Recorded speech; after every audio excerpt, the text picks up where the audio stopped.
الحمد لله وحده وعلى آله وصحبه البررة. أما بعد فأعوذ بالله من الشيطان الرجيم. بسم الله الرحمن الرحيم. وابتغ فيما آتاك الله الدار الآخرة ولا تنس نصيبك من الدنيا وأحسن كما أحسن الله إليك ولا تبغ الفساد في الأرض إن الله لا يحب المفسدين. وقال النبي صلى الله عليه وسلم الدنيا جيفة وطالبها كلاب أو كما قال عليه الصلاة والسلام.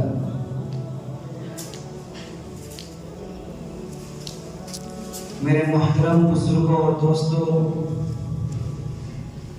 میں نے جس آیت کا سلیکٹ کیا ہے، جس آیت کو میں نے انتخاب کیا ہے، آپ اس سے بخوبی واقف ہیں کہ آیت کریمہ میں اللہ تبارک و تعالی نے جو ارشاد ربانی ہے وہ یہ ہے کہ وَابْتَغِ فِيمَا آتَاكَ اللَّهُ الدَّارَ الْآخِرَةَ وَلَا تَنْسَ نَصِيبَكَ مِنَ الدُّنْيَا، کہ آپ تلاش کیجئے آتاک اللہ الدار الآخرہ، جو ہم نے آپ کو عطا کیا ہے دار آخرت کے لیے، وَلَا تَنْسَ نَصِيبَكَ مِنَ الدُّنْيَا، اور آپ اپنا حصہ دنیا میں نہ بھولیے، وَأَحْسِنْ، اور آپ بھلائی کیجئے، کما احسن اللہ الیک، جیسا کہ اللہ تبارک و تعالی نے آپ پر بھلائی کی ہے، وَلَا تَبْغِ الْفَسَادَ فِي الْأَرْضِ، اور زمین پہ فساد نہ پھیلائیے، إِنَّ اللَّهَ لَا يُحِبُّ الْمُفْسِدِينَ، کیونکہ اللہ تبارک و تعالی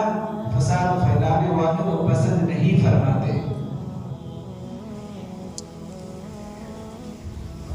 بسا اوقات ہوتا ایسا ہے کہ آدمی کنفیوژن کا شکار ہو جاتا ہے کہ کیا اسلام پر عمل کرنے کے لیے، اسلام کے تمام احکام پر عمل کرنے کے لیے دنیا کو ہمیں ترک کرنا ہوگا؟ کیا دنیا کو ہمیں چھوڑنا ہوگا؟ دنیا کے عیش و آرام کو، دنیا کے عیش مستی کو ہمیں کمپلیٹلی اوائڈ کرنا ہوگا، اسے چھوڑ دینا ہوگا؟ تو کیا ہم اسلام پر کس طرح عمل کریں گے؟ یہ اللہ تبارک و تعالی نے ایک رول اور ایک ضابطہ فرمایا کہ وَابْتَغِ فِيمَا آتَاكَ اللَّهُ، کہ آپ تلاش کیجئے ان چیزوں کو جو ہم نے آپ کو دیا ہے دار آخرت کے لیے، اور دنیا میں بھی آپ اپنا حصہ نہ بھولیے۔ آپ سوتے ہوں گے، آپ کے ذہنوں میں، آپ کے دل و دماغ میں ہمیشہ یہ الجھن لگا ہوا رہتا ہوگا کہ حدیث مبارکہ کے اندر، قرآن کریم کے اندر دنیا کی مذمت کی گئی ہے۔ آپ نے سنا ہوگا قرآن کریم کا آیت ہے وَمَا الْحَيَاةُ الدُّنْيَا إِلَّا مَتَاعُ الْغُرُورِ، کہ دنیا، یہ دنیاوی زندگی ایک دھوکے کا سامان ہے، یہ دنیاوی زندگی ایک دھوکے کا سامان ہے۔ آگے آپ چلتے چلتے آپ نے یہ بھی سنا ہوگا کہ حدیث مبارکہ کے اندر اللہ کے رسول صلی اللہ علیہ وسلم نے ارشاد فرمایا الدنیا جیفۃ وطالبها کلاب، کہ یہ دنیا ایک مردار جانور کی طرح ہے، یہ دنیا ایک مردار جانور کی طرح ہے، اور اس کے پیچھے چلنے والے، اس کو ڈیمانڈز کرنے والے، اس کو طلب کرنے والے کتے ہیں۔ اب یہ دو طریقے ہوں گے، ایک تو اللہ تبارک و تعالیٰ نے قرآن کریم میں دنیا کی مذمت بھی کی ہے، حدیث مبارکہ کے اندر اس کی مذمت کی گئی ہے، اور آپ ایک دوسری طرف آئیں گے، ایک دوسرے پلیٹ فارم پر آئیں گے تو اللہ تعالیٰ کا ارشاد ربانی ہے، خود اللہ تبارک و تعالیٰ فرماتے ہیں کہ وَابْتَغُوا مِن فَضْلِ اللَّهِ، کیا فرما رہے ہیں؟ وَابْتَغُوا مِن فَضْلِ اللَّهِ، کہ آپ تجارت کے ذریعے سے اللہ کے فضل کو تلاش کرو۔ کس کے ذریعے سے؟ تجارت کے ذریعے سے آپ اللہ کے فضل کو تلاش کرو.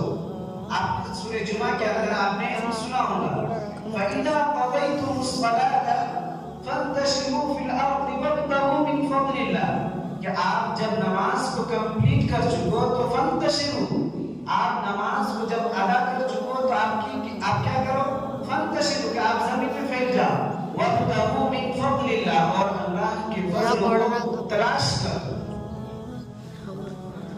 اور آگے چلیے تھوڑا سا ہم روز دعا میں کہتے ہیں ربنا آتنا فی الدنیا حسنہ وفی الآخرۃ حسنۃ وقنا عذاب النار کہ اللہ ہمیں دنیا میں بھی بھلائی نصیب فرما اور آخرت میں بھی بھلائی نصیب فرما. تو سمجھ میں نہیں آتا کنفیوز ہو جاتا ہے کہ ہم کو کس چیز کو کتنا حاصل کرنا چاہیے, ہم کو کس چیز سے کتنا پرہیز کرنا چاہیے یہ معلوم نہیں ہوتا.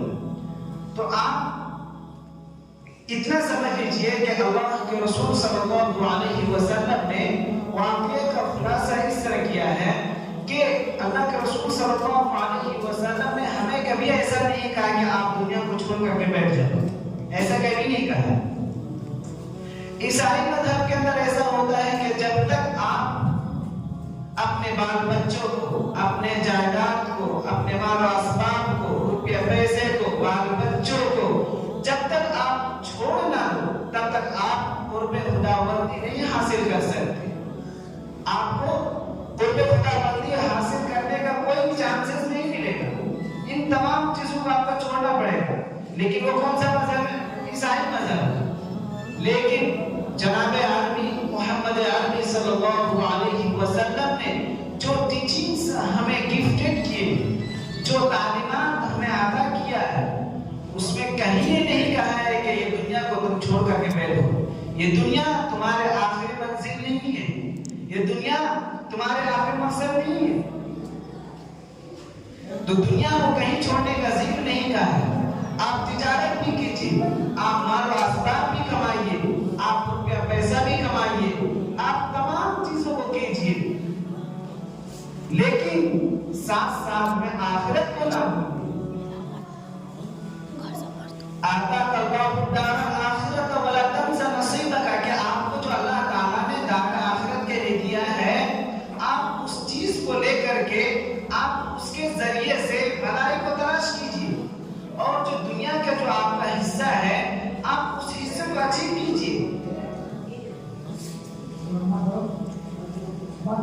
آپ نے سنا ہوگا قارون کا نام. حضرت موسیٰ علیہ السلام کے زمانے میں یہ سب سے بڑا سرمایہ دار تھا, سب سے بڑا. اس کے پاس جو چابیاں تھیں, خزانے کی جو چابیاں تھیں, ان کے لیے ان کو اٹھانے کے لیے ایک الگ سے ٹیم آتی تھی. ان کو اٹھا کر کے تالے کو کھولنے کے لیے بڑے موٹے موٹے تالے لگے ہوئے رہتے تھے ان کے خزانے میں. تو اللہ تعالیٰ نے قارون سے بھی یہی کہا کہ ہم نے جو تم کو مال و اسباب دیا ہے وہ تمام چیزوں کو لے کر تم جا کر کے آگ لگا دو اس پہ.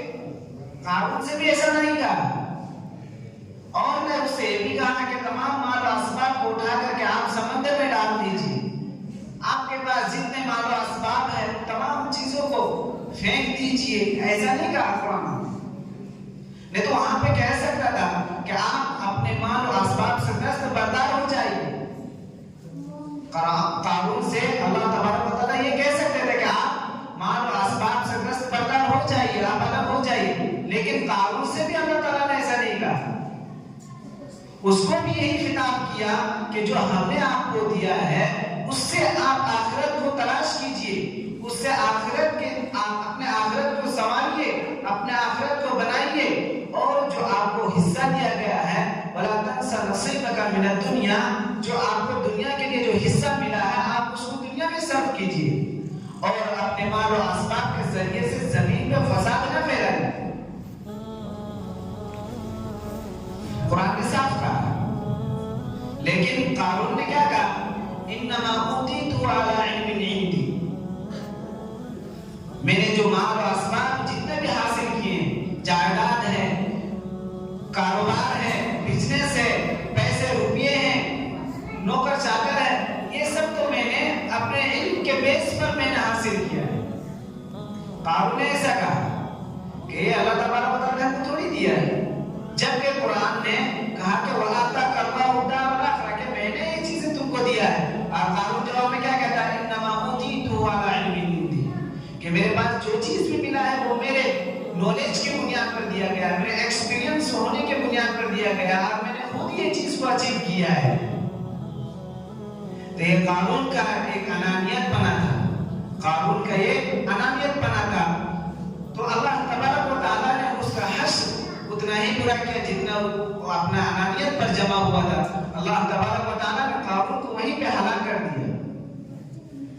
کرنٹ میں آپ دیکھ لیجیے، جو ملک اپنے آپ کو سپر پاور کہتا تھا، اصل پوائنٹ جو یہاں پہ ذکر کرنا مقصود ہے، جو ملک اپنے آپ کو سپر پاور کہہ رہا تھا، اپنے آپ کو بڑا فخر یہ جملہ سے استعمال کرتا تھا، آج اس ملک کے بارے میں آپ ذرا غور کیجئے، دیکھیے کیا وہ واقعہ سچا ہے کیا نہیں ہے۔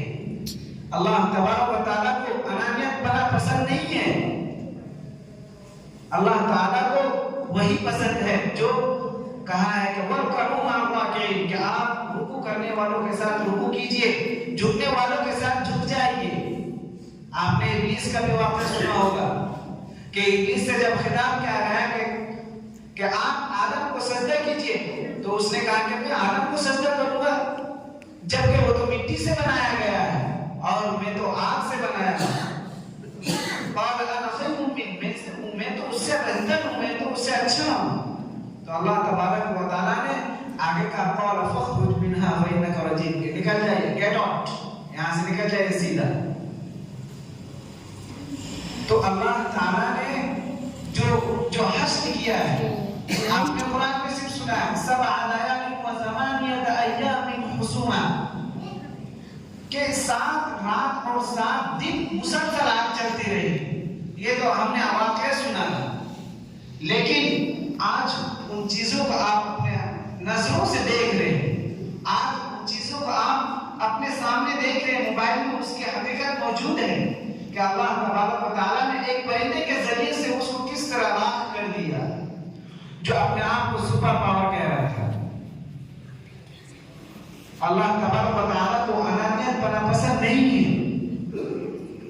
تو جو آیت کریمہ میں اللہ تبارک و تعالیٰ نے ارشاد فرمایا کہ ہم نے آپ کو دنیا میں بھیجا ہے تو آپ دنیا کی چیزوں کو لے کر کے آپ آخرت کو بنائیے، وَلَا تَنْسَ نَصِيبَكَ کہ آپ اس کے ذریعے سے جو حصہ دیا گیا ہے، آپ اس کے ذریعے سے آپ آخرت کو بنائیے، نہ کہ دنیا کو بنائیے۔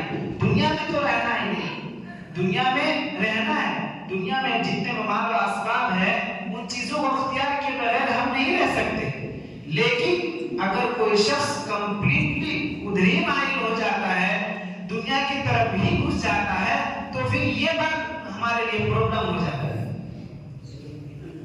آپ اس کو ایک ایگزامپل کے ساتھ آپ سمجھیے، مولانا رومی رحمۃ اللہ علیہ فرماتے ہیں کہ یہ بات سچی ہے کہ کشتی پانی کے بغیر نہیں چل سکتی، کشتی پانی کے بغیر نہیں چل سکتی، اسی طرح انسان مال و اسباب کو اختیار کے بغیر نہیں رہ سکتا۔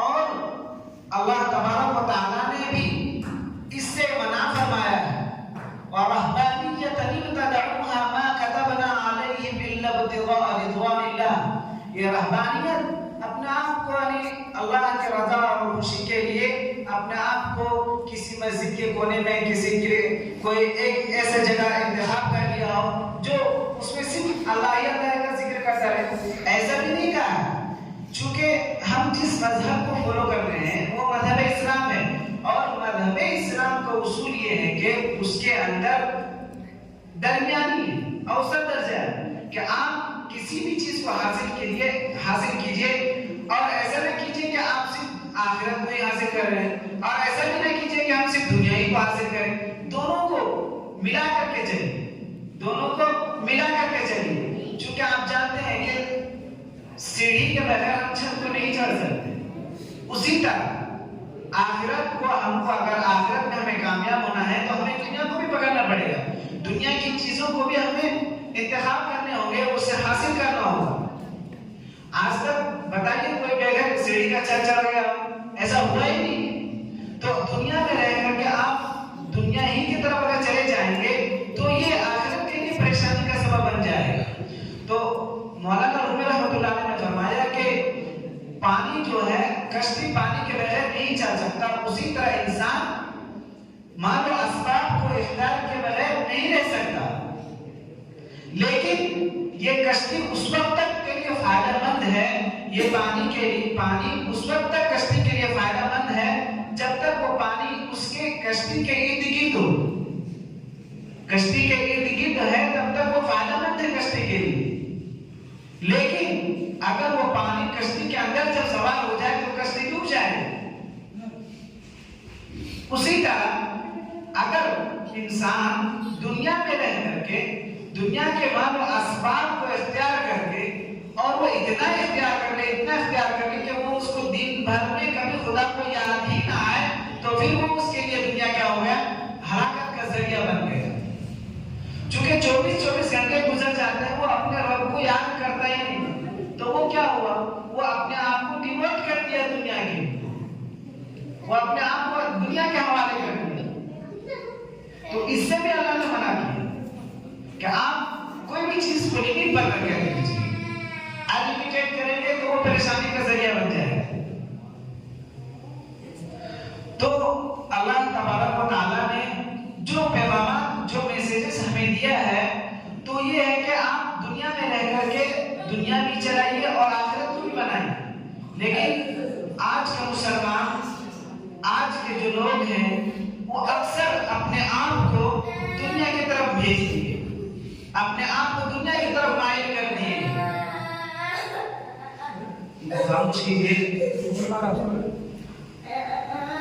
کہ آپ دنیا کو بھی آپ کمپلیٹلی نہ چھوڑ دیجیے اور نہ آخرت کو کمپلیٹلی چھوڑیے، بلکہ دونوں کو لے کر کے چلیے.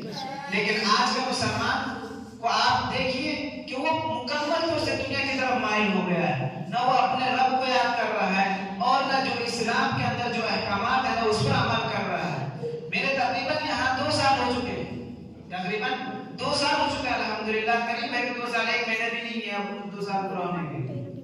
اب تک میرے نظروں نے جو دیکھا ہے وہ صرف 2 آدمی کو دیکھا ہے کنٹینیو جو نماز پڑھنے آتے ہیں. یہ تکلیف ہوتی ہے، اس سے بہت تکلیف ہوتی ہے کہ کیا مسلمان اتنا بھی غافل ہو گئے ہیں کہ اپنے رب کو 5 وقت میں اپنے 5 وقت جو اللہ تعالیٰ نے 50 وقت کو 5 ٹائم میں بتا دیا، 50 وقت کو 5 جگہ چیز کر دیا، اس کو ڈیوائڈ کر کے اتنا شارٹ کر دیا. ان چیزوں کو ہم حاصل نہیں کر پا رہے، ان چیزوں کے اپنے رب کو اتنا بھول بیٹھے ہیں کہ ہمیں یاد ہی نہیں آ رہا. تو یہ ہمارے لیے کیا ہے؟ نقصان ہے. آپ ایسا نہ سوچئے کہ ہم دنیا میں رہ کر کے جو کما رہے ہیں کھا رہے ہیں یہ ہمارے لیے بہتر ہے. بہتر اسی وقت ہوگا جب آپ آخرت کو بھی ساتھ میں لے کر کے چلیں گے، ورنہ فائدہ مند نہیں ہے یہ دنیا. اگر کوئی شخص دنیا میں رہ کر کے آخرت کی تیاری نہیں کرے گا تو وہ آخرت میں کیسے سکسیس ہو سکتا ہے؟ خود غور کیجئے. اگر کوئی شخص ایگزام دینے جائے اور ایگزام سے پہلے وہ اس کی پریپریشن نہیں کرے گا تو ایگزام میں کیسے سکسیس ہو سکتا ہے؟ یہ تو ناممکن ہے. تو آپ تمام حضرات سے یہی کہوں گا کہ آپ اس مسجد کے رونق بنیں، اس مسجد کو آپ آباد رکھیں، آباد کریں. اس کو آپ نے کتنے اچھے ستون لگا دیے، ماربل اور ٹائلز بچھا دیے، لیکن ہمارے دل میں یہ سب چیزیں ہونی چاہیے، اس کی اہمیت ہمارے دل میں ہونی چاہیے. صحابہ اکرام کے زمانے میں تو مسجدوں میں ماربل اور ٹائلز نہیں لگے تھے، لیکن ان کی مسجدیں آباد تھیں، نمازوں سے ان کے در و دیوار گونجتے تھے. لیکن آج کے پیریڈ میں آپ خود چیک کیجئے کہ اس مسجد کے اندر کتنے متولی ایسے ہیں جو روز نماز پڑھنے آتے ہیں. تو پتہ یہی چلتا ہے، ہمیں ایک ہی پیغام، ایک ہی میسیجز ہمیں حاصل ہوتی ہے کہ یہاں کے لوگ اکثر دنیا کی طرف مائل ہیں، اپنے آپ کو دنیا کے حوالے کر دیے ہیں. اور آپ دنیا کے حوالے کر دیے، کیا آخرت میں ہمارے لیے کوئی حصہ نہیں ہے؟ آپ نے تو سن چکے کہ اللہ تعالیٰ نے جو آپ کو دیا ہے وہ آخرت کے لیے دیا ہے، تاکہ آپ دنیا کو آپ سیڑھی بنائیے، دنیا کو آپ پریپریشن کا ذریعہ بنائیے، اور آپ اس پریپریشن کے